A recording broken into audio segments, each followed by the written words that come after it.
네, 투자의 중요한 소식을 가장 빠르게 전달해 드립니다. 원고, 투고, 쓰리고. 안녕하세요. 여기는 투자고입니다. 저는 어이즈입니다. 계속해서 좀 밀려나는 이 시장을 보면서 주식 계좌 보면 답답하다, 속이 꽉 막힌 것 같아, 뭔가 체한 것 같다 이렇게 느끼시는 분들 정말 많으시거든요. 이럴 때는요, 아침에 시원하게 몸에 좋은 유산균 한 잔 쭉 들이키시고 또 주식에 더 좋은 김학균님을 곁들이시면 더욱 좋습니다. 기분 좋게 출발하면서 인사 나눠보겠습니다. 오늘 투자고는요, 신영증권 김학균 리서치 센터장 모셨습니다. 안녕하세요. 네, 안녕하십니까. 네. 센터장님 좀 이렇게 라임 혹시 극대노하신 건 아니시죠? 대노는요, 뭐 유산균 좋죠. 또 인상이 너무 좋으셔가지고 제가 오늘 집중 과외 받는 기분으로 이 자리에 좀 나왔습니다. 오늘 좀 많이 한 수 알려주시면 좋을 것 같아요. 우리 센터장님께 제가 여쭤보고 싶은 게 있는데, 우리 작가님 증언에 따르면 센터장님의 굉장히 멋진 필명, 별명이 많더라고요. 증권계 신사, 증권계 어린 왕자. 일단 뭐 신사는 제가 뭐 그렇게 어른이 그런 지향으로 사는 건 좋은 일인데, 일단 제가 어리지가 않고요. 네, 별로 저는 뭐 공감 가진 않습니다만, 이제. 이 시간에 또 이 필명과 찰떡 같은 분이신지 우리 시청자분들도 보시면서 그 매력에 푹 빠지실 것 같아요. 시장 이야기로 좀 몸을 풀어볼까요, 센터장님? 굉장히 좀 마음이 무겁습니다. 요즘 네. 시장 딱 보면 무슨 생각 드세요? 뭐 어렵다 이런 생각이 드네요. 제가 증권회사 들어와서 27년 차 회사원인데, 27년 차. 뭐 IMF 외환위기도 겪었고, 또 뭐 코로나 팬데믹 직후에 약세장도 겪었는데, 뭐 지금이 그때보다 더 어렵다 이런 말씀 드리고 싶은 건 아니고, 늘 약세장이라고 하는 거는 전 주로 만나는 사람들이 주식 들고 있는 사람들 만나니까 참 어렵다라는 생각이 들고, 이번 장이 유독 좀 독특한 거는 우리가 분산 투자를 얘기를 많이 하거든요. 뭐 이것저것 주식도 사고 채권도 사고 분산하라는 게, 그게 사실 평상시에는 좋은 선택이 아니에요. 왜냐하면 평상시에는 잘 올라가는 자산이 있고 못 올라가는 자산이 있는데, 잘 올라가는 자산으로 내가 자산에 많이 투자하는 게 좋은 것이죠. 근데 분산 투자는 요즘과 같이 어려울 때 빛을 발해야 되는데, 요즘은 위험자산인 주식이 안 되면 경험적으로 안전자산인 채권은 돼야 되는데, 주식 깨지고 채권 깨지고 뭐 가상화폐 깨지고 뭐 이러다 보니까 뭐 전체적으로 전통적인 자산들의 좀 전통적인 관계가 무너진 것 같아요. 그러니까 대체로 다 안 되다 보니까, 물론 뭐 원자재도 좋고 또 위기 때마다 강했던 달러가 강하다는 건 또 이번에도 입증이 됐습니다만은, 그래도 대표적인 위험자산과 안전자산이 다 같이 안 되니까 이번에는 투자자들이 더더욱 힘든 시장인 것 같습니다. 내성 안 생기나요? 이렇게 시장 오랫동안 보시면 그래도 좀 내성이 생길 법한데. 저는 그 복서들, 전 스포츠를 좋아해서 요즘 뭐 복싱 잘 안 보지만, 제가 그 20년 차 복서의 인터뷰를 들었는데, 난 20년 복싱했지만 맞을 때마다 아프다라고 했는데, 전 공감 갑니다. 투자자분들도 진짜 굉장히 격한 공감을 하실 것 같아요. 하락은 매번 힘든 것 같고, 그렇죠? 말씀하신 대로 위험자산, 안전자산이 이렇게 뭔가 물과 맞지 않게 같이 하락하는 이런 장이 너무 힘들게 이어지고 있습니다. 커피를 드시려다가 한 잔 쭉 들이키시고 편안하게 또 이야기를 나눠볼게요. 제가 이전 방송, 워낙 또 방송 활동 왕성하게 하시잖아요. 우리 김학균 센터장님. 많은 투자자분들 도와주시러 나오시는데, 이전에 그 방송을 보셨던 분들이라면 아마 센터장님 말씀 들으신 분들은 지금 난 잘했어 라고 생각하실 것 같아요. 이전에 나스닥, 특히 이제 위험자산의 대표이자 또 성장주들이 다 모여져 있는 나스닥이 앞으로 좀 안 될 거다, 인플레 충격 올 거다, 이렇게 예견을 좀 하셨어요. 이런 내다보는 게 좀 맞춰졌을 때는 사실 어떤 분들은 맞았지만 어떤 분들은 또 굉장히 또 손실을 껴안기도 했잖아요. 근데 어떤 느낌이세요? 그런 예측이 뭐 저만 했던 건 당연히 아니고요. 뭐 누구나 할 수 있었던 생각이고, 또 투자라고 하는 게 어떤 생각을 갖는다는 것과 또 내가 직접 어떤 액션을 취한다는 건 또 다른 영역의 문제인 것 같아요. 특히 우리가 제가 2020년, 2021년도에 주식시장으로 돈이 많이 들어왔죠. 아직도 들어오고 있습니다. 근데 일반적으로는 주가가 올라가게 되면은 돈이 많이 들어오고요. 네. 요즘처럼 주가가 떨어지게 되면은 돈이 안 들어오는 경우가 많은데, 네. 근데 주식해서 돈을 벌려면 사실 반대로 해야 되잖아요. 쌀 때 사서 비싸게 팔아야 되는데, 그렇죠. 우리 마음은 비싸면은 하고 싶고, 맞아요. 쌀 때는 겁이 나는 이 마음이 그렇게 되는 건데, 네. 저는 그게 지극히 당연하다고 생각하는 게, 뭐 나스닥 말씀하셨습니다만은 뭐 제가 예측한 대로 먹고 살 수 있었으면 제가 이렇게 회사원 생활을 했겠습니까? 그러니까 예측을 했지만 맞을 때도 있고 틀릴 때도 있고, 또 예측과 행위는 본질적으로 다른 거다 보니 미래에 대해서는 누구나 다 불확실하죠. 알 수가 없어요. 내가 어떤 생각을 갖더라도 시간이 가봐야 검증될 수 있거든요. 네. 그러다 보니까 사람들이 마음속에 내재되어 있는 인지적 편향은 지금 보이는 거, 이게 미래에도 지속이 될 거라고 믿는 편향이 있는 것 같아요. 그럼 올라가면 더 올라갈 것 같고 겁이 없어지는 거죠. 네. 또 떨어지면 더 떨어질 계속 것 같고 떨어지고. 공포에 사로잡히게 되는 건데, 근데 저는 시장이라고 하는 게 늘 합리적이냐? 그건 아니라고 봐요. 우리의 행동을, 나의 행동을 가지고도 왜 그랬을까 늘 후회를 하잖아요. 네, 맞아요. 그런 사람들이 모여서 만들어진 게 시장이고, 네. 올라갈 때 욕심이 들어가다 보면 주가는 버블이 됩니다. 그럼 이 버블이라고 하는 거는, 이게 버블이라고 하더라도 그 버블이 언제 꺼질지 알 수가 없는 거고요. 떨어질 때 균형 가격보다 만약에 주가가 떨어졌다고 하더라도 공포가 만들어지면 주가가 가치보다 더 떨어지는 역버블이 네. 만들어지거든요. 그렇게 본다 그러면 뭐 저처럼 조언해 주는 사람들이 이런저런 조언을 하는 것과, 네.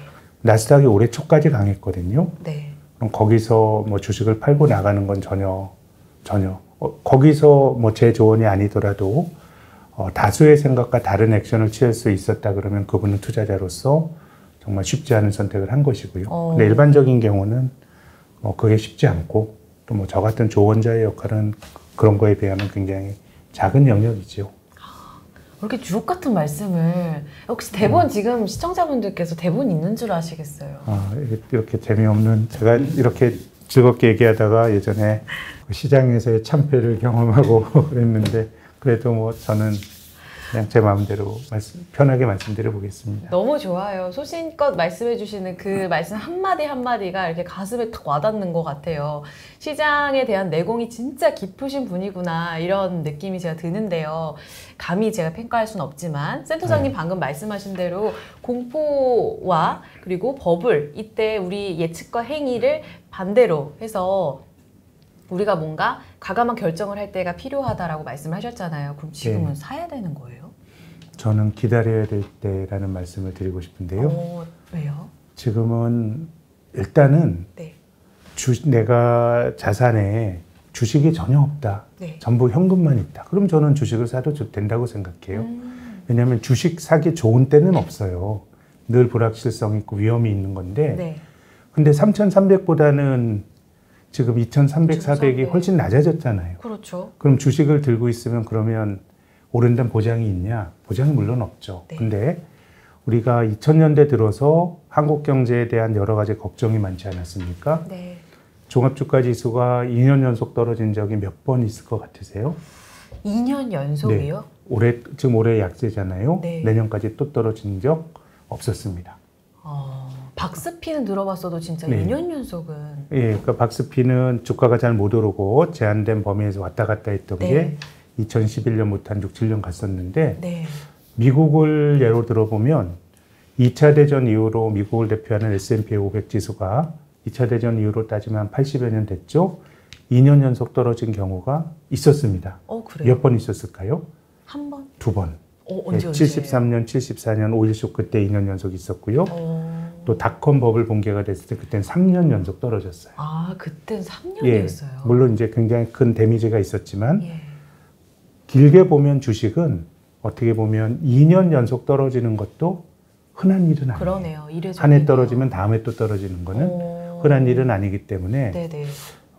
주가는 장기적으로 보면 결국 주식이라는 게 길게 보면 떨어지기보다 올라갈 확률이 높다고 생각을 하면, 정말 공포에 사로잡혔을 때 내가 들고 있는 주식을 들고 버티는 것도 저는 투자자가 가져야 될 중요한 그 자세다. 자세라고 생각해요. 물론 더 떨어질 건 팔고 저점에서 사면 되지 않겠는가? 네, 네. 그건 알 수가 없죠. 우리가 고점을 몰랐던 것처럼 저점을 안다는 것도 매우 힘든 일이고, 근데 지금은 제 생각에는 한국 주식시장에 내재가 된 네. 뭐 대단한 거품이나 이런 거는 거의 빠진 게 아닌가 싶어요. 물론 거품이 빠졌다 그래서 주가가 바닥이라는 의미는 아닙니다. 저평가됐지만 저평가된 것보다 더 깊어질 수 있는데, 네. 이제 우리는 결국은 회복이 된다라고 하는 믿음을 갖는 건 지금까지 맞았고요. 주식을 종합주가지수 기준으로요. 80년도부터 지금까지 하루하루 주가가 오르고 떨어졌던 확률을 보면 거의 반반이에요. 오른 날 반, 떨어진 날 반인데요. 한 달 들고 있으면 그래도 오른 날이 51%, 네. 떨어진 날 49%, 떨어진 날 49%예요. 네. 거의 반반인데, 그러네요. 한 1년 들고 있으면 오를 확률 떨어질 확률 6, 4고요. 3년이면 7, 5, 25고요. 5년이면 85 대 15예요. 장기 투자할수록 승률이 올라가는 거예요? 그럼요. 물론 5년 들고 있어도 5년 전보다 주식이 마이너스였을 확률이 한 15%가 있으니까 네, 네. 투자에 확실한 건 없어요. 그쵸. 보장은 100% 없지만 없다. 장기적으로 보면 주식은 떨어지기보다는 올라가는 것 같은데 이제 그 이유가 제 생각에는 이제 주가를 설명하는 가장 핵심적인 변수가 뭐냐? 전 딱 한 가지만 꼽으라면 경제 성장률을 꼽고 싶어요. GDP 성장률. 장기적으로 주식은 경제가 성장하는 것만큼 오릅니다. 네. 다만 한 해 한 해 주가와 경제 성장률은 전혀 상관없어요. 예를 들어 성장률의 절대 레벨이 높더라도 네. 성장률이 좋아지다가 꺾이는 국면이면 네. 주식이 많이 떨어져요.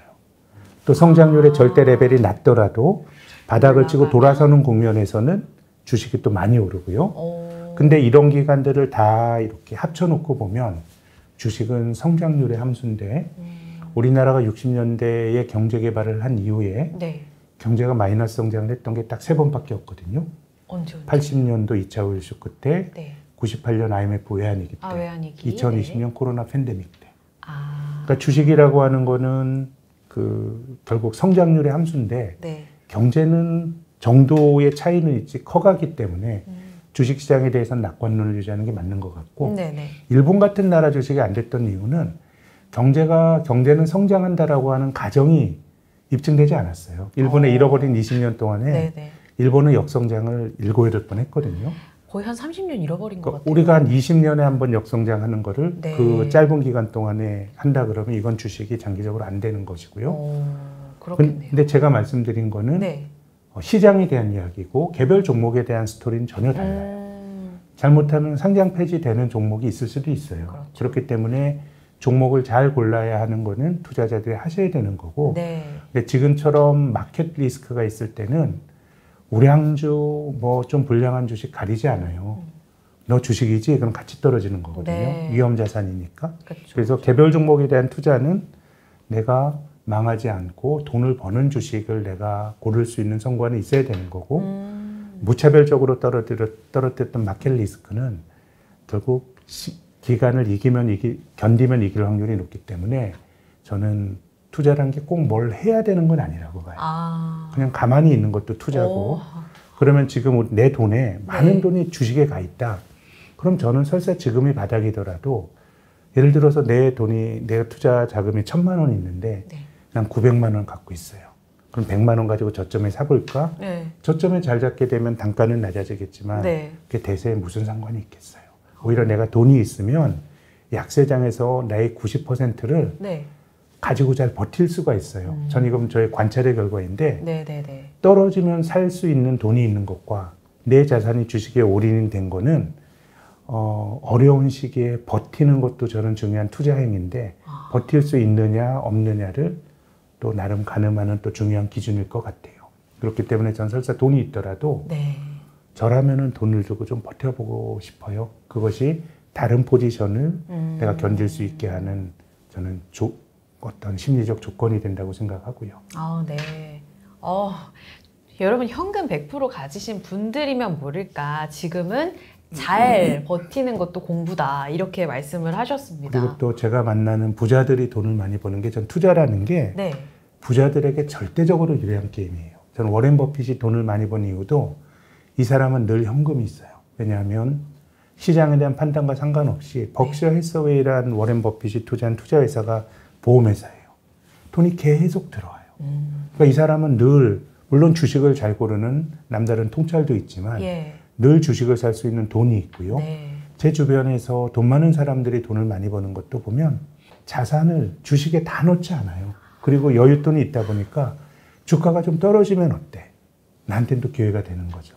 그러면 시세라고 하는 거는 우리가 맞추려고 노력을 많이 하지만 네. 알 수가 없어요. 그쵸. 그걸 내가 맞추는 사람의 돈을 잘 버는 게임이다라고 생각하시면 절대로 안 되고요. 오산입니까? 예, 그러면 우리가 부자가 되려고 하잖아요. 네. 근데 우리가 주식에서 왜 나쁜 경험이 많나라고 생각하면 네. 내가 돈이 없더라도 난 행동은 부자처럼 해야 돼요. 그래야 이길 확률이 높아요. 나눠서 투자하고 현금을 가지고 있고. 늘 여유 있는 것처럼 이렇게. 그러면 언제 부자 되려고? 저는 투자라고 하는 게 정말 시간과의 싸움이고 저는 투자의 기회라는 거는 버스와 같다고 생각해요. 지나가면 또 와요. 그러니까 여기서 죽지 않고 네네. 혹은 내가 뭐 버스 놓쳤다고 생각하고 그냥 뭐 터덜터덜 가는 게 아니고 기다리면 또 와요. 다음 그러니까 버스가. 네. 지금은 뭘 하시려는 것보다 좀 잘 버티시는. 다만 이제 개별 종목 투자는 내 종목에 대해서는 봐야죠. 공부해야죠. 이게 네. 우리나라 상장 제조업체 중에서 한 30% 정도가 작년까지의 저금리 하에서 영업이익으로 이자도 못 내요. 그럼 어차피 지금 주식에 물려 있어요. 삼성전자를 샀건 이름 모를 코스닥 주식을 샀건 다 똑같아요. 그럼 이제 비자발적 장기 투자의 길에 접어든 거예요. 내가 원치 않았더라도. 근데 투자는 맞아요. 시간을 낳고 시간을 기다리면 이길 수 있는 속성이 있는데 이 영속 기업으로 가기 힘든 재무적으로 부실한 종목들은 그 시간을 견뎌줄지 안 견뎌줄지 너무 모르죠. 불확실성이 크니까 저는 개별 종목에 대해서는 전 지금 투자자분들이 적극적으로 리밸런싱을 하셔야 된다고 봐요. 영업이익으로 이자도 커버 못하고 이런 회사들은 멀쩡한 회사로 바꾸고 뭐 이런 식의 작업은 하는 게 맞지만 지금은 뭘 사고 이럴 저는 때는 좀 아니다. 견뎌야 될 때 아닌가 생각합니다. 부자처럼 행동하는 방법 오늘 배워봐야 될 것 같아요. 오늘 다 할 이야기 한 것 같아요. 그렇죠? 어떻게 네. 마무리 할까요? 예, 뭐 그러실까요? 네, 커피도 또 한잔 하시면서 다음으로 넘어가 볼게요. 이번에 시장 브리핑 편인데요. 제가 이제 몇 가지 시장에 떠도는 찌라시, 일명 카더라 네. 이야기들을 가져와 봤습니다. 우리 개인 투자자분들이 이런 찌라시나 카더라에 굉장히 또 많이 흔들리신단 말이에요. 그래서 우리 센터장님 앞에서 브리핑을 해보고 제가 만약 조사한 내용이 맞다면 좋아.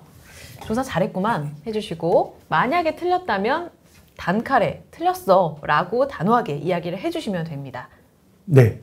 만약에 센터장님께서 바로 지금 브리핑 해봐 하면 제가 출발해 보도록 하겠습니다. 네, 브리핑 해보시죠. 네, 첫 번째 브리핑입니다. 주식시장이 바닥을 친 듯 하면서 다시 살아날 듯 하면서도 결국은 재차 하락을 합니다. 바닥을 확인하는 건 결국 미국의 물가 상승률 둔화 시점과 맞물려 있다. 이런 이야기가 나오고 있습니다. 어렵네. 맞다고 말하기도 어렵고 그런데 근데 이게 찌라시라 그러면은 너무 찌라시 치고는 점잖은 것 같은데요. 이거 간다더라 뭐 이런 게 사실 찌라시인데. 그렇죠. 원래 그런데요. 우리 작가님께서 센터장님의 격에 또 맞는 이런 찌라시를 찾아왔습니다. 예, 여기에 대해서는 네. 절반은 맞고 절반은 틀리다고 생각하는데 사실 이런 식의 시장에 대한 게 정답이 있진 않아요. 그냥 저의 견해인데 일단은 뭐 물가 상승률이 둔화되는 시점에서 주식이 올라갈 거다라고 하는 건 맞는데 네. 물가는 우리가 5월의 물가를 6월에 확인하고요. 6월의 물가는 또 7월에 확인하죠. 네. 그렇기 때문에 물가보다 조금 더 빠른 게 제 생각에는 국제 유가 같은 거일 거예요. 유가도 물가에 영향을 주는 거니까 사실 그렇죠. 비슷하게 움직이는데 네네. 물가, 우리가 소비자 물가 지수 이런 건 다음 달에 확인해요. 그렇죠. 우리가 다음 달 7월이 되면 6월치를 확인하는데 국제 유가는 매일매일 볼 수 있거든요. 맞아요. 그 선물로. 그럼요. 또 그러면 이제 지금의 유가를 보면 네. 다음 달에 물가를 어느 정도 가늠할 수가 있어요.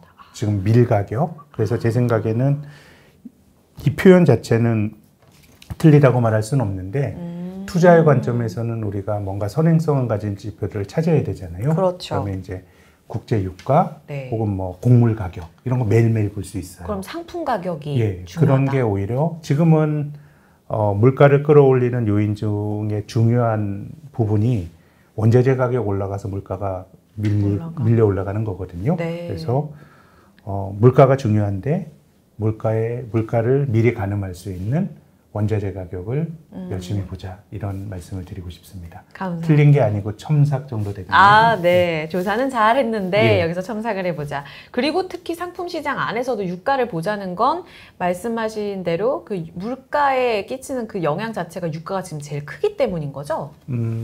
그렇죠. 지금 보면 네. 미국의 1년 동안 물가가 많이 올랐는데 네. 1년 동안 물가 올라간 거에 한 35% 정도는 국제유가 급등에서 기인했기 때문에 유가가 가장 중요할 것 같습니다. 아, 바닥을 확인하는 건 결국 유가의 추이에 달려있다. 또 유가의 추이에 달려있다는 건 지금 전쟁 상황과 또 연관이 돼 있다 이 그리고 말이잖아요. 또 저는 투자의 세상에서 예. 확인 같은 건 하려고 그러면 안 될 것 같아요. 네, 확인하면 이미 주식은 뭐 가 저기, 있을 거예요. 네. 고점을 확인했다 그러면 주식은 많이 떨어져 있을 거고요. 그러니까 이제 그 사이클을 네. 어느 정도 시장에 대한 감은 있어야 되지만 그걸 내가 맞출 수 있다고 생각하면 안 돼요. 지금 대략 한 30% 정도 빠졌으면 네. 상당히 낮은 가격이다라고 해야지. 그래서 아까 말씀드린 것처럼 내가 주식이 하나도 없는 사람이다 그러면 전 지금 뭐 주식을 사는 선택을 나누어서 할 수도 있다고 보는데 그런 것들을 내가 맞출 수 있다고 생각하면 네. 안 되고요. 또 시장의 반응도 그때그때 달라요. 그러니까 주식시장이 동일한 재료에 대해서도 맞아요. 선택적으로 반응을 하기 때문에 네네. 우리가 어느 정도 시장을 바라보는 그 틀은 가지고 있는 게 좋으니까 뭐 이렇게 고민하시는 게 저는 뭐 무용하다고 말씀드리고 싶진 않아요. 다만 투자의 세계라는 게 정확한 인과관계가 있는 투자 공학으로 생각하시면 절대로 안 된다는 말씀도 드리고 싶습니다. 아, 한마디 한마디가 너무 주옥 같으세요. 여러분, 말씀드린 대로 투자 공학이라고 생각을 하면 안 된다. 그러니까 흑백 논리에 빠지면 안 된다. 투자하시면서 이게 핵심인 것 같아요. 하지만 또 계속해서 브리핑에서는 틀렸어. 조사 잘했구만. 이렇게 주셔야 되기 때문에 두 번째 브리핑으로 또 넘어가 보겠습니다. 다음 브리핑입니다. 금리를 안 올리면 환율 방어가 안 되고요. 수입 물가 올라가면 결국 우리 소비가 위축이 됩니다. 그래서 차라리 지금은 환율 방어, 물가를 잡기 위해서라도 미국보다 우리가 더 빨리 금리를 올려야 된다. 이런 이야기가 한간에 있습니다. 역시 이런 주장을 할 수 있지만 저는 동의하지 않습니다. 그럼 틀렸어? 라고 해주셔야 되는 건가요? 이것도 옳고 그름의 문제는 아니고요. 그러니까 제 의견이니까요.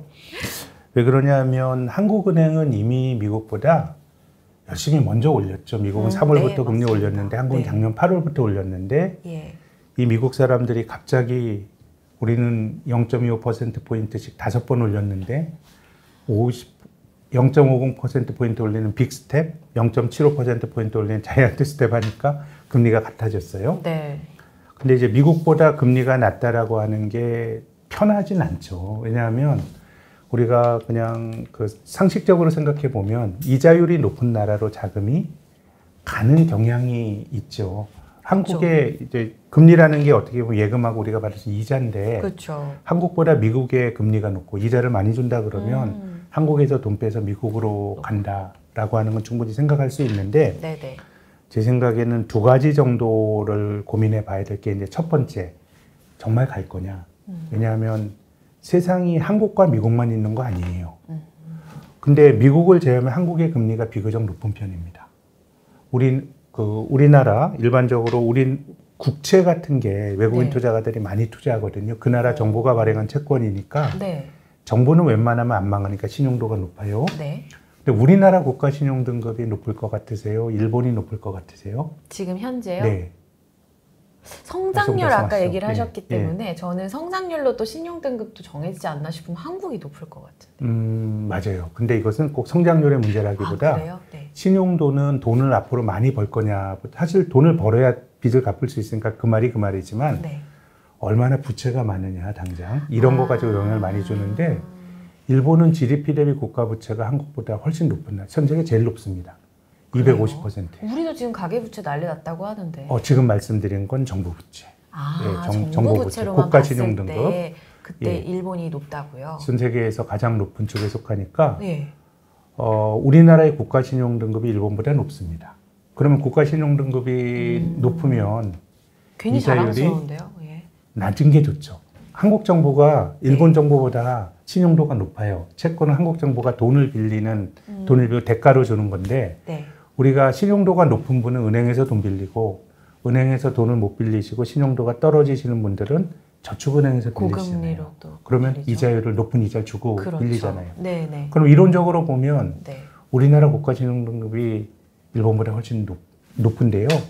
지금 10년 만기에 한국 국채를 사면 3% 중후반의 이자를 받는데 일본 국채를 사면 0.25%밖에 못 받아요. 차이가 엄청나요. 한국보다 금리가 높은 나라가 별로 없어요.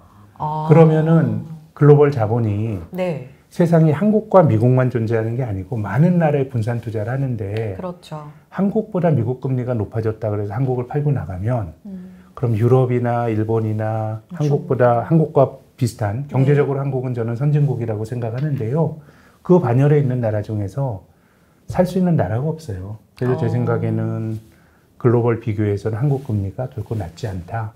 그래서 미국과의 금리 차만 보고 빠져나갈 거다라고 하는 것에 대해서는 동의하진 않고요. 네. 특히 2018년에도 우리나라보다 미국 금리가 높았던 때가 있었는데 그때도 외자 유출은 나타나지 않았어요. 그래요? 예, 저는 동일한 일이라고 생각합니다. 그래서 금리가 역전이 되면 자금이 빠져나갈 거다라고 하는 것은 과장이라고 저는 생각이 되고요. 예. 두 번째는 한국은 금리를 좀 많이 올리면 조금 경제가 많이 어려워질 것 같아요. 이유는요? 지금 전 세계가 길게 보면 2008년 금융위기 이후로 네. 짧게는 코로나 이후로 다 빚이 늘어났어요. 부채가. 근데 한국을 제외한 상당수의 나라는 정부 부채가 문제예요. 네, 정부가 빚을 많이 냈어요. 그래서 요즘 유럽에 있는 이탈리아 같은 경우는 남유럽 심하죠. 예, 국가 부채 문제 때문에 지금 이탈리아 금리가 치솟으면서 네. 유럽 중앙은행이 이탈리아 좀 우리가 좀 어떻게 해줘야 되겠다 이런 논의를 할 정도로. 예. 근데 한국은 독특한 게 한국도 정부 부채가 늘어나는 과정에서 네. 격렬한 사회적 논쟁이 있었죠. 이거 어떻게 뭐 남미처럼 되는 거 아니야? 이런 뭐 우려도 있었지만 그래도 글로벌 비교에서는 한국이 낮아요. 그러면 한국은 문제는 뭐냐면 네. 가계부채나 기업처럼 민간부채 증가 속도는 한국이 가장 빨랐어요. 그러면 이제 금리를 올렸을 때 충격을 받는 거는 빚을 많이 진 사람은 충격을 받는데 네. 정부는 국민들로부터 세금을 받을 수 있는 그런 배타적 권리가 있기 때문에 정부의 신용도는 민간보다 훨씬 높아요. 근데 우리나라는 민간이 부채를 많이 졌으니 그렇죠. 금리가 올라갔을 때 타격이 더 크게 들어올 수 있는 나라이기 때문에 네. 저는 뭐 인플레이션을 잡기 위해서 중앙은행이 여러 가지 행동을 하고 이런 것들에서 저는 뭐 기본적으로 공감하지만 네. 한국은 금리가 많이 올라갔을 때 받을 수 있는 타격이 다른 나라보다 큰 나라이기 때문에 네. 그 미국과의 금리 역전 때문에 그 한국 금리를 많이 올려야 된다. 여기에 대해서는 저는 동의하지 않습니다. 민간 부채의 속도가 굉장히 빠르게 좀 진행이 됐다는 우리의 이런 특이점을 감안했을 때 금리를 올린다고 해서 특히 미국과 맞추기 위해서 이것이 답은 아니다. 이렇게 말씀을 해주신 거예요. 저는 만약에 그렇죠? 그 미국과의 금리 차이를 저는 뭐 중요하게 고민하더라도 네. 적어도 그것과 동등하거나 그 이상의 비중을 가지고 한국의 가계부채 문제도 중앙은행의 의사결정에 고민을 해야 된다. 같이 고려해야 될 요인이라고 봅니다. 알겠습니다. 다음 달에 뭐 75bp 또 한 번 자이언트 스텝 있다고 하는데 여기에서 또 한국은행의 고민이 아주 깊어지겠습니다. 고민이 깊을 수밖에 없죠. 네, 우리 정책 당국자분들께서 반드시 우리 투자고를 보시면서 우리 김학규 센터장님의 의견도 감안해 주셨으면 합니다. 어떻게 한 말씀 더 하시겠어요? 저보다도 고민이 많으시겠죠. 예. 다음 브리핑으로 또 넘어가 보겠습니다. 마지막 브리핑입니다, 네. 센터장님. 파월 의장이 이번 상원은행위원회에 출석해서 침체 가능성을 인정했습니다. 네. 그러면서 이제 물가 통제, 긴축도 계속 가시화되는 분위기인데요. 주식시장에 악영향이 계속해서 좀 진행될 것이다 라는 이런 흉흉한 소문, 우리를 힘들게 합니다. 이것도 반반이네. 물가 통제 가시화되고 있다라는 말은 파월 말고 아무도 안 믿을 것 같고요. 예. 경기 침체 가능성이 높다고 봐야죠. 이렇게 금리를 올리는데 어떻게 경기 침체가 안 오겠어요.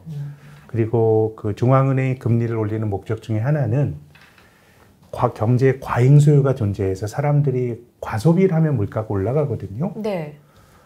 지금 미국 사람들은 코로나 팬데믹 이후로 확실히 과소비예요. 민간 소비가 장기 추세선보다 훨씬 많이 쓰니까 야, 니네 좀 씀씀이 좀 덜 쓰자라고 하는 게 긴축의 목표예요. 금리, 네. 덜 쓰면은 금리가 올라가면 아무래도 소비가 둔화가 되면 물가가 상승률 둔화가 되거든요. 예. 그렇기 때문에 긴축 정책은 어느 정도의 경기 후퇴가 예비돼 있다고 봐야 됩니다. 근데 그것이 심각한 경기 후퇴, 경착륙일지 네. 아니면 연착륙. 뭐 연착륙일지 뭐 이것의 문제이지 어느 정도의 경기 후퇴는 뭐 불가피하다는 생각이 들고요.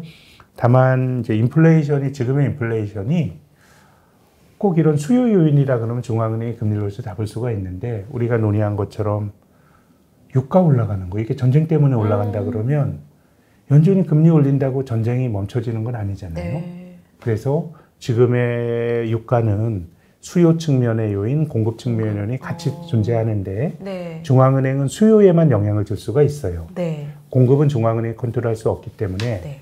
물가를 통제할 수 있다라고 하는 거는 제 생각에는 파월의 말이라면 과욕인 것 같고요. 좀 금융시장에서 많이 공감한 얘기는 아닐 것 같고 네네. 다만 경기 침체는 정도의 문제이지 어느 정도 올 것 같고요.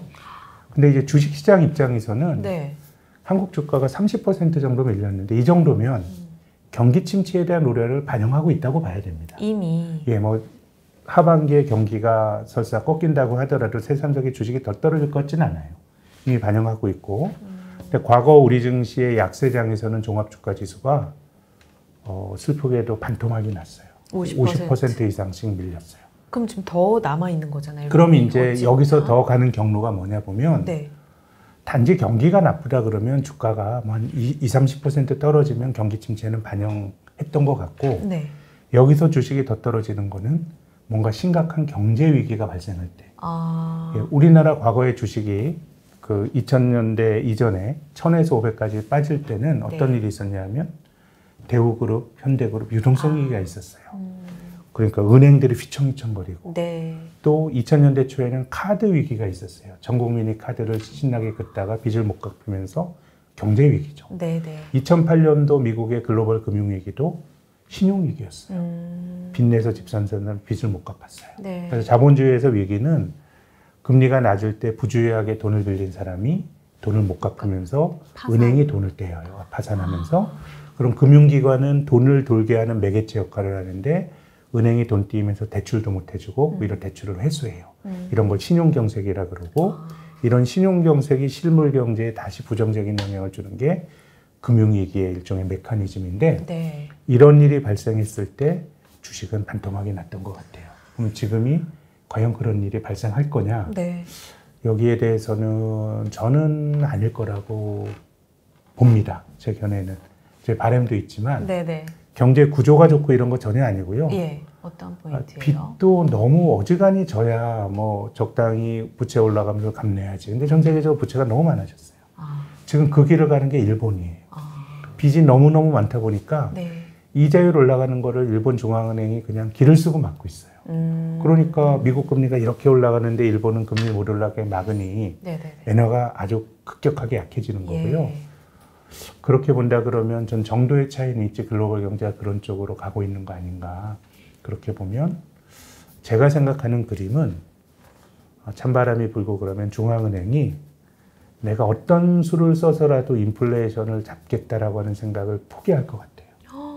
그냥 어느 정도의 높은 인플레를 용인하고 어느 정도의 고금리도 우리가 감내하는 용인하겠다. 세상. 여기서 금리를 확 올리게 되면 인플레이션은 잡을 수 있겠지만 경제에 미치는 충격이 굉장히 크기 때문에 금리는 상당히 공공권이었지만 여기서 많이 올라갈 것 같지는 않고 저의 예상이에요. 네. 인플레이션도 예컨대 중앙은행은 한 2% 물가 상승률을 전통적으로 적당한 인플레이션으로 생각하는데 네네.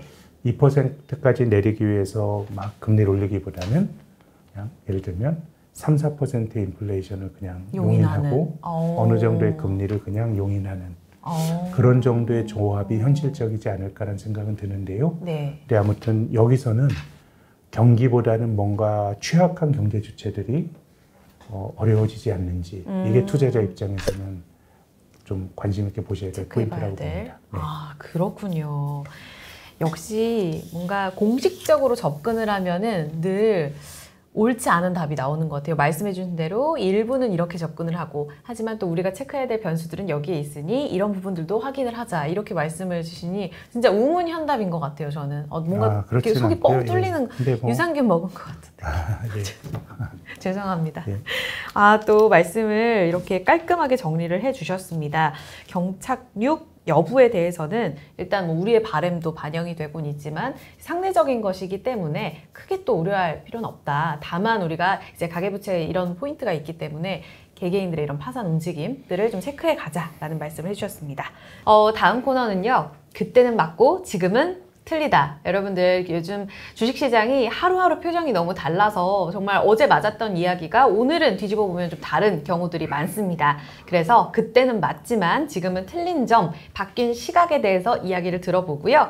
우리 센터장님께서 답을 하나 탁 찍어 주실 거예요.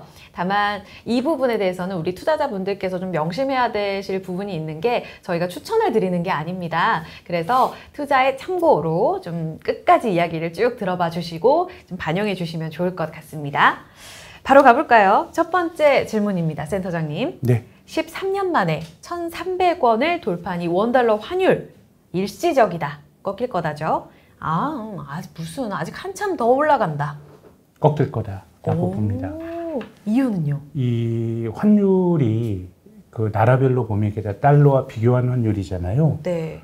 그러니까 천정 모르고 계속 약해지는 통화가 있습니다. 터키 리라, 브라질 레알. 근데 어느 정도 올라갔다가 안정이 되는 통화가 있는데 네. 한국의 원화, 타이완 달러 같은 게 이제 그런 건데요. 이 두 그 그룹의 차이점은 네. 터키나 브라질은 제조업 기반이 없어요.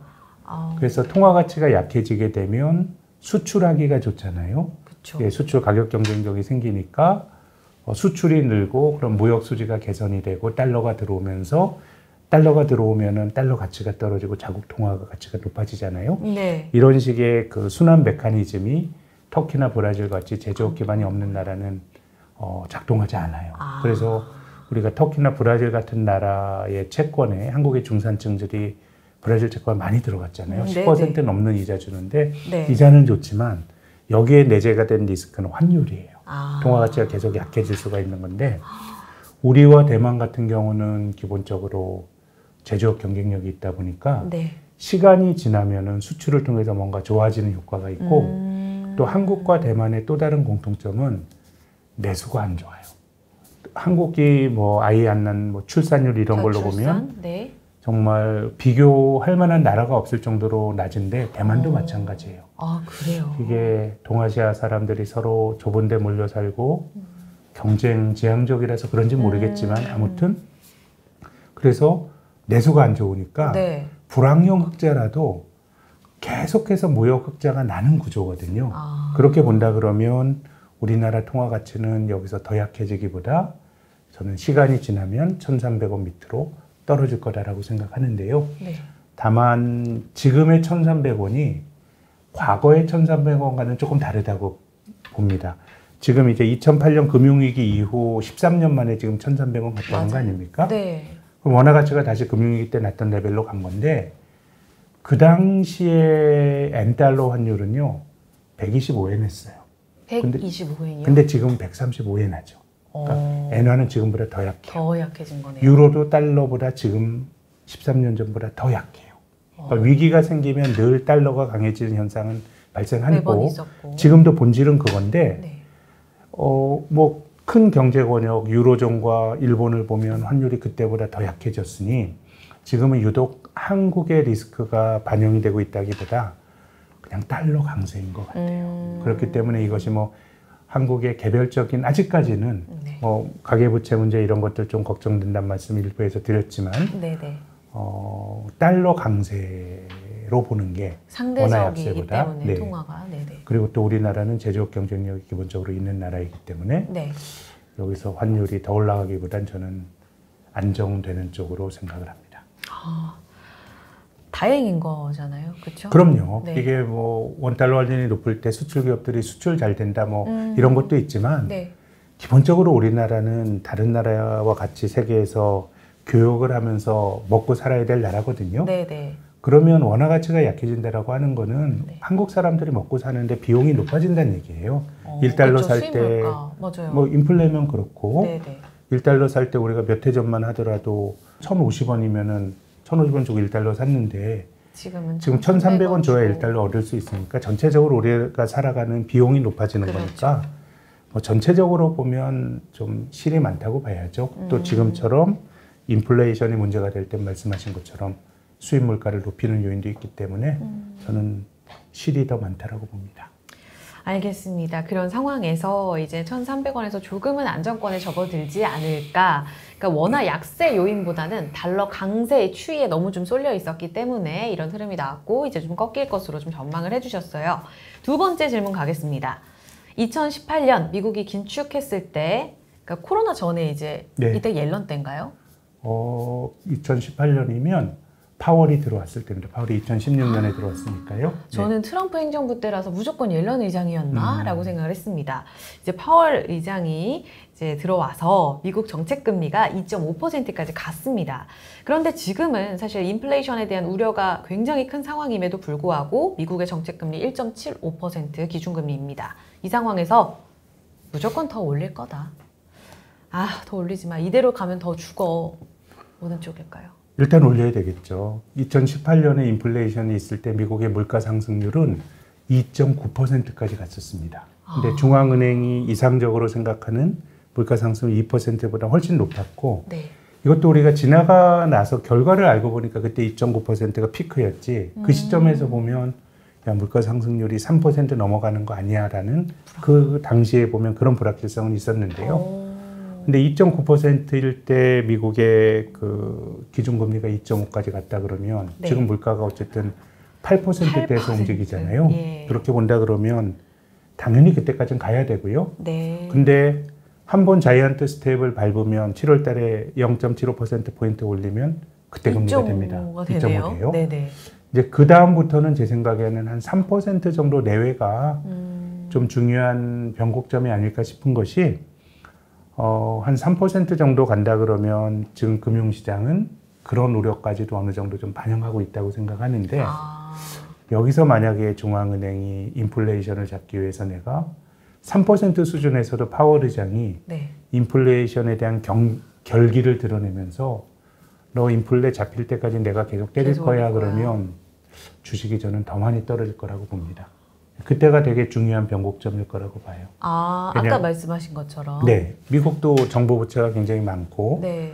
그럼 지금까지 중앙은행들이 경험해보지 못했던 초저금리를 유지했지 않습니까? 네. 그럼 중앙은행들이 초저금리를 유지했던 게 주식 가진 사람들, 집 가진 사람들 부자 만들어 주려고 물론 자산 가격이 올라가는 게 경제에 꼭 해는 아니지만 꼭 그래서 그렇겠습니까? 부채도 많고 또 미국 주식시장이 지난 10년 동안 아주 강세장이었는데요. 네. 미국 경제의 그 GDP 성장률은 지난 10여 년 동안이 연평균으로 1.6%밖에 안 됐습니다. 이게 어느 정도 수준이냐면요. 2차 대전 이후 가장 낮은 수준이고요. 우리가 지금 많이 거론이 되는 70년대 스태그플레이션 시대에 네. 자본주의 위기라고 불리는 그때도 실질 GDP 성장률이 연평균 3.2 했어요. 그럼 지금 1.6이라고 하는 거는 굉장히 성장이 안 되니까 저금리를 유지한 겁니다. 그래서 저는 미국도 금리가 높아지게 되면 여러 가지 치러야 될 기회비용이 커지는 국면으로 가는데 네. 그게 한 3% 정도에서 네. 저는 연준이 어떤 선택을 할 거냐가 굉장히 거다. 중요하지 않겠나. 그 전까지는 뭐 자이언트 스텝을 하고 또 천천히 금리를 올리건 아니면 자이언트 스텝, 빅 스텝을 하건 그건 본질은 별로 중요하지 않다고 봅니다. 시장 거기까지 갈 거라는 건 이미 어느 정도 프라이싱 하고 있는 것 같고 네. 거기서 어떤 모습을 나타낼 거냐가 주식시장에 중요하다. 중요한 영향을 줄 걸로 봅니다. 그럼 7월에 이제 75bp 이야기 있고 말씀하신 대로 3%까지 올라가려면 이제 8월에도 아마 네. 올리겠죠. 그럼 말씀하신 딱 그 가을바람 네. 이제 쌀쌀해지는 그 시점에 연준이 과연 이 고물가를 어느 정도 용인하면서 네. 금리를 올리는 것을 멈출지 이게 핵심이 되겠습니다. 알겠습니다. 더 올릴 거다. 전자로 주셨고 그 이후에 봐야 될 포인트까지 들어갔어요. 다음 내용 갈게요. 요거 중요할 것 같은데요. 저 제일 궁금했던 질문입니다. 네. 자, 금리를 올려서 인플레이션을 잡을 수 있다. 가는 세월과 인플레는 잡을 수 없다. 저는 인플레가 어떤 내용이냐에 따라 다르다고 보는데요. 인플레이션이 전혀 없었던 것 같지만 2008년, 2011년도 인플레이션이 있었어요. 당시에도요? 그럼요. 그때는 기준금리가 미국이 지금보다 더 높게 올리지 않았나 싶기도 한데요. 예. 네네. 근데 그때 인플레이션은 기본적으로 수요가 좋아서 생기는 인플레이션. 사람들이 많이 써서 생기는 인플레이션은 중앙은행이 금리를 올리면서 너네 좀 과하게 쓰지 마 그럼 잡을 수가 있는데 예. 지금은 공급에서 발생하는 인플레이션이고 네. 또 한편으로는 글로벌 질서의 변화가 인플레이션을 만들기도 해요. 하고 있다고 봅니다. 예를 들어서 이번에 바이든 대통령이 5월 달에 우리나라 왔을 때 네. 우리나라 기업들이 미국에 많이 투자한다 그랬습니다. 네. 그럼 이건 경제 논리인가요? 정치 논리인가요? 미국이 그렇게 좋은 투자처라 그러면 예. 미국에 투자한다 그럴 때 누가 말리는 사람 있습니까? 아니요. 지금의 밸류체인의 재편이라는 게 뭔가 네. 코로나를 겪고 네. 미중 간의 무역 분쟁을 겪으면서 야 이거는 정말 세상이 바뀌고 있다. 우리가 가장 싼 곳에서 공장을 짓고 만들면 됐는데 이게 상황이 바뀌니까 이게 우리 공장으로 부품이 안 들어오면서 문제를 겪는 거잖아요. 네. 그래서 저는 우크라이나 전쟁이라고 하는 게 언젠가는 끝나겠지만 끝난 다음에도 세상이 코로나 이전에 경제적인 논리가 세상에 많은 걸 설명하는 세계화의 시대로 가기는 어려운 것 같아요. 그러면 그 대가는 뭐냐 하면 비싸게 주고 사야 되는 거예요. 우리가 가장 싼데 경제적인 논리로 공장을 지었다가 다른 논리로 공장을 짓는다는 건 예. 비싸진다는 얘기거든요. 네네. 그래서 저는 지금의 인플레이션이 단지 수요의 과잉으로 만들어지는 것 이상의 많은 물가를 끌어올리는 요인들이 존재하는 것 같거든요. 네. 그럼 이걸 중앙은행이 금리를 올리면서 어떻게 가만히 잡을 수 있냐라는 거예요. 그래서 세계화 시대의 가장 효율적인 시대에 우리가 살아가면서 물가 상승률이 한 2% 정도는 이 정도가 건강한 거야 라고 생각했다 그러면 네. 그 기대치 자체도 높이는 게 돼요. 맞지. 이거를 잡으려고 막 하다 보면 제 생각엔 잡기도 어렵고 아까 침체오고. 말씀드린 것처럼 부채가 많기 때문에 뭔가 생각지도 않았던 데가 펑 터질 수 있어요. 그러니까 예를 들어서 중앙은행가들이 경제 위기를 만들고 싶은 중앙은행가들이 누가 있겠어요. 그럼요. 금리를 올리다 보면 취약한 데도 생각지도 못하게 펑 터지는 것이죠. 네, 네. 그렇기 때문에 저는 그것이 한 3% 정도가 중요한 분기점이라고 보는데 그래서 저는 찬바람이 불었을 때 중앙은행가들의 통화정책이 매우 중요할 것 같고요. 네. 그래서 그들이 그때도 인플레이션을 꼭 잡아야 된다라고 지금과 같은 톤으로 간다 그러면 심각해질 수 주식이 있다. 더 많이 물론 이제 중앙은행가들 입장에서 주식 투자하는 사람들만을 위해서 통화정책을 쓸 수는 없는데 네네. 뭐 다 떠나서 주식 투자하는 사람의 입장에서만 보자고요. 그럼 중앙은행이 그런 스탠스를 취하게 되면 주식은 제 생각에는 한 번 더 떨어질 수도 있다는 게 제 생각입니다. 그 시나리오 안 와야 될 것 같아요. 제 생각에 뭐 하나의 생각할 수 있는 시나리오인데 네네. 뭐 그런 선택을 할까 이런 생각이 드는 거죠. 파월 의장이 트렌치 코트를 입을 그 시점이 계속해서 좀 중요하다 이렇게 반복적으로 말씀드리고 있습니다. 결국 반반이네요, 정말. 네, 수요 쪽은 잡을 수 있지만 공급이랑 이렇게 세계의 질서의 어떤 재편은 우리가 잡을 수 없어. 이런 부분으로 답을 주셨어요. 마지막 가보겠습니다. 물가 상승, 금리 인상, 인플레 시대. 지금이 투자의 기회다. 아니지. 투자보다는 좀 보수적으로 저축. 아니다. 투자, 저축 다 됐고 웅크려 있자. 이거 약간 대출 상환해야 된다 이런 말 같기도 하고요. 셋 중에 뭐가 있을까요? 근데 지금은 확정 금리부 상품을 고르는 것도 투자인데요. 네. 제 생각에 제가 생각하는 세상은 어쨌든 금리는 조금 더 올라갈 것 같고 네. 그렇지만 많이 안 올라갈 것 같다라는 게 이제 제가 드린 말씀이고요. 네. 근데 이제 2018년에 미국이 금리를 올린 다음에 2019년에 바로 금리를 낮추었어요. 그러면서 금리가 떨어졌는데 네. 지금은 어차피 인플레이션을 잡는다가 아니고 그냥 인플레이션을 어느 정도 용인한다라 그러면 네. 중앙은행이 그 형편에서 금리를 낮추기도 어려울 거라고 봐요. 그럼 제 생각에는 지금은 아마 올해 하반기에 우리가 보게 될 어떤 그 금리 수준이 아마 앞으로 4, 5년 봤을 때 높은 수준일 수 있을 것 같아요. 근데 지금 한국의 은행들이 자본 조달을 하면서 하는 그 신종자본증권 같은 채권의 금리가 4.5에서 4.7 이렇게 나와요. 그럼 상당히 높은 수준인데 그러네요. 물론 사람마다 다 달라요. 나는 4.5%보다 더 높은 위험을 감수해서 주식 같은 거에서 더 많이 벌어볼 거야. 그런 생각 할 수 있죠. 그렇죠. 나의 선택인데 근데 지난 10여 년 동안의 종합주가 지수가 한 어느 정도 올랐을 것 같으세요? 3,300까지요? 지금까지. 한 3,300까지 치면 연율화로 2010년 말에 코스피가 기억나는 게 2,051이었어요.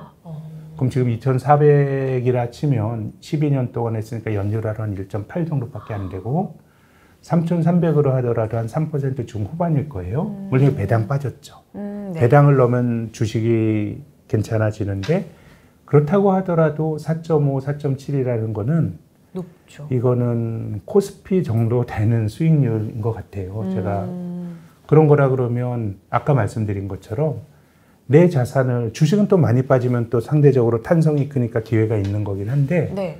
근데 자산의 모든 부분을 주식에 투자하고 사는 건 좋지 않다고 봐요. 그래서 내가 주식을 많이 하더라도 일부는 지금은 좀 높은 금리를 장기적으로 받을 수 있는 상품에 사서 좀 이자를 받는 걸 생각할 필요가 있을 것 같고 아니면 뭐 주식은 또 기다리면 기회가 있는데 작년부터 우리 종합주가지수가 작년 7월 초가 고점이었습니다.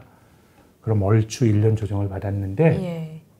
한국 증시 고점에서 저점까지 약세장이 제일 길었던 거는 44개월짜리가 있었어요. 3년이 넘는 약세장. 근데 이때는 IMF 외환위기였습니다. 나라가 경제적으로 망하면 3년 넘게 베어마켓이 지속이 되는데 지금은 제 생각에는 거기 비하는 건 좀 온당치 않은 것 같고 그걸 제외하고 보면 한국 시장의 약세장이 19개월 정도였던 것 같아요. 그러면 이제 우리가 12개월 떨어졌다 그러면 물론 평균이니까 이걸 뭐 우리가 뭐 아주 적용하면 안 되지만은 벌써 기간으로 치면은 상당히 절반 이상 버틴 것 같고 그렇죠. 그렇기 때문에 또 주식의 기회를 보는 것도 좀 좋을 것 같긴 한데 이제 그거는 뭐 그때그때 의사결정을 내려야 되는 거고 뭐 저는 확정적으로 조금 고민을 하셨으면 하는 것이 확정금리부 상품을 좋은 금리에 사서 4, 5년 정도 이자를 받는 상품을 자산의 극히 일부라도 고려해 보시라는 조언을 꼭 드리고 싶습니다. 중요한 팁까지 전해주셨어요. 아까도 말씀해 주셨지만 부자처럼 행동해라. 늘 여유 있게 행동하려면 이런 여유 있는 우리의 태도가 필요하다라고 말씀을 해주셨기 때문에 이 세 가지 안에 또 답이 있었음을 다시 한번 좀 깨달을 수가 있었습니다. 그리고 고금리나 고물가를 어느 정도 용인한다는 이야기를 하셔가지고 제가 이거 잠깐 하나만 여쭤보고 싶은 게 미국이 그러면 한 4% 정도 이제 금리 올리고 나서 파월의 스탠스가 굉장히 중요하다고 하셨잖아요. 우리는 그럼 그때 한 몇 % 정도가 좀 적당한 거예요? 우리가 그 0.75%포인트 정도 차이가 났었어요. 2018년 정도 차이가. 그럼 한국은 한 2% 정도? 2% 정도라 그러면 제 생각에는 한 2%라 그러면 1%포인트 정도 차이가 나겠네요. 저는 한 2% 정도가 한국 경제의 부채 문제나 이런 걸 생각하더라도 좀 감내해야 될 수준 아닌가라는 게 제 생각입니다. 또 다른 나라들이 뭐 유로존이나 일본이 금리를 올리더라도 미국처럼 많이 못 올려요. 그래서 우리가 금리 차에 따른 자본 유출을 걱정할 때는 세상은 미국과 한국만 있는 게 아니다. 다른 나라도 같이 봐야 된다는 말씀을 꼭 드리고 싶습니다. 감사합니다. 그럼 한 25bp 인상 정도가 또 남아 있겠네요. 우리 한은에서는. 그렇죠? 알겠습니다.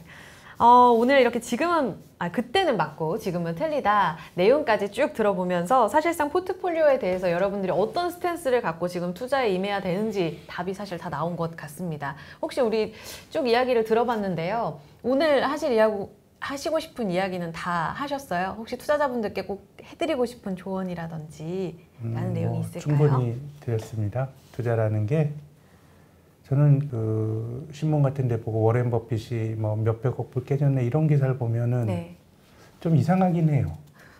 그 사람은 장기간 보는 사람이고 워렌 버핏도 실수를 하는 거지만 팔지 않으면 손실이 확정되는 건 아니에요. 팔지 않으면 손실이 확정되는 건 아니고 또 고점을 몰랐던 것처럼 저점도 알기 힘들어요. 네. 그런 것들을 맞추는, 한두 번 맞추는 사람은 있겠지만 계속 맞추는 쪽집게는 없으니까 이게 적당한 비유가 될지 모르겠는데, 여러분들이 1년 미만의 주가 지수나 주가를 맞추려고 하면 전 그거 실력 아니라고 봐요. 운이나 감이에요. 그리고 1년에서 한 3년 정도가 제 생각엔 논리나 실력으로 되는 거고요. 네. 3년 이상은 제 생각엔 철학인 것 같아요. 3년 후의 세상 우리가 어떻게 알아? 그렇지만 세상은 나쁘기보다 좋아지기 마련이고, 또 비관론자들의 얘기도 저는 중요하다고 봐요. 근데 네. 비관론자가 필요한 건 세상이 그대로 되는 게 아니고 네. 사전적인 경고의 기능을 하는 게 비관론자의 역할이라고 생각을 해요. 네. 그렇게 본다 그러면 믿으세요. 그건 또 비관론의 편에 서면 이걸 투자의 세계에서 실익이 없어요. 설사 세상이 나빠졌다고 하더라도 거기서 뭐 하시려고요? 금 사실 겁니까? 그러니까 길게는 너무 비관론의 편에 서는 게 좋지 않아요. 그렇기 때문에 시간을 사는 것도 중요한 투자란 말씀을 꼭 드리고 싶고요. 마지막으로 한마디 더 붙이자면, 네. 한국 사람들이 과거에 주식 투자를 하면 주식 투자 붐이 4년, 5년에 한 번씩 있었어요. 89년도에 농부들이 논 팔고 소 팔아서 막 시장으로 온다는 우리 증시 역사상 가장 강력했던 3.1 강세장이 있었고, 근데 고점에서 들어와서 다 주식해서 손해봤죠. 1000 넘어갔던 게 460까지 밀렸어요. 그러면서 사람들이 주식을 포기하다가 460에서 한 1000 정도 가니까 94년도에 펀드 붐이 일었어요. 또 한 번. 1000쯤에 들어와서 1100까지 올라가고 외환위기 때 280까지 갔어요. 와우. 자, 그럼 사람들이 89년, 94년 다음에 펀드 붐은 99년에 있었어요. 5년 주기죠. 그 다음에 펀드 붐은 2004년도에 적립식 펀드 이런 거 있을 때 있었어요. 네. 그럼 이 5년의 시기가 저는 뭐냐 하면, 아까 말씀드린 것처럼 떨어지면 겁나고요. 올라가면 겁이 없어지고, 또 주변의 사람들이 돈 버는 것이 나의 분별력을 흐리게 해요. 그렇기 때문에 전 5년이란 시기가 주식에서 깨먹은 거 까먹는 망각의 시간이라고 말씀드리고 싶어요. 그러니까 한 사이클에서 고점에 물리고 주식 나쁜 거에다 또 고점에 물리는 패턴들이 반복돼 왔는데, 네. 저는 이게 최선의 선택이라고 말씀드리고 싶지 않아요. 최선 아니에요. 이게 왜 최선이야? 잘 팔고 잘 사고 하는 게 최선이지만 그건 다 잘하기 어려우니까 이번 사이클을 한번 견뎌보자라는 조언을 드리고 싶어요. 내가 감내할 수 있는 돈이라면, 한 2, 3년 안 찾을 돈이라면, 그런 거라면서 우리가 성공의 경험을 쌓아나가면 저는 한국 주식시장이 더 좋아질 거라고 생각해요. 그래서 지금 주식 팔고 내가 무주식이 상팔자자 하시는 분들 시간 지나면 또 하십니다. 그런 거보다 저는 지금의 의사결정을 잘하고 한번 잘 견뎌보자. 견디는 것도 투자다라는 말씀을 꼭 드리고 싶습니다. 와, 과거의 경험을 반면교사 삼아서 여러분의 시간의 가치에 꼭 투자하는 그날 종국엔 다 승리하지 않겠습니까? 그렇죠? 그럼요. 네, 낙관론자가 이기는 게임이라고 봅니다. 아, 주식은. 진짜 이런 말씀 드려도 될지 모르겠어요. 과거의 어떤 계절로부터 해방하고 싶다라는 생각이 지금 말씀 들으면서 저는 드는 생각이었어요. 우리 센터장님 추앙합니다. 아유, 무슨 말씀이에요? 네. 오늘 귀한 말씀 또 귀한 시간 내주셔서 이렇게 투자자분들께 전해주셨어요. 많은 분들께서 아마 아로새기지 않을까 싶습니다. 말씀은 여기까지 드릴게요. 다음에 또 투자고 찾아주세요, 센터장님. 네, 감사합니다. 고맙습니다. 네. 네, 오늘 투자고 긴 시간 또 함께 했습니다. 시간의 가치에 투자하자. 그리고 지금 또 열심히 잘 견뎌보는 것도 우리에게는 좋은 레슨이 있지 않을까라는 생각이 듭니다. 우리 투자 철학에 대해서 깊이 고민할 수 있었던 시간이었습니다. 투자고 오늘 내용은 여기서 마무리 지을게요. 구독과 좋아요, 알림 설정 여러분 잊지 마시고 함께 해주시기 바랍니다. 댓글창에 응원과 쓴소리도 많이 남겨주세요. 투자고엔 쪽박, 똑박, 그리고 광박은 없습니다. 할 때마다 헷갈리네요. 여러분 원고, 투고, 쓰리고 투자고와 함께 계속해서 성공 투자 이어가시기 바랍니다. 오늘도 힘내세요. 다음에 뵙겠습니다.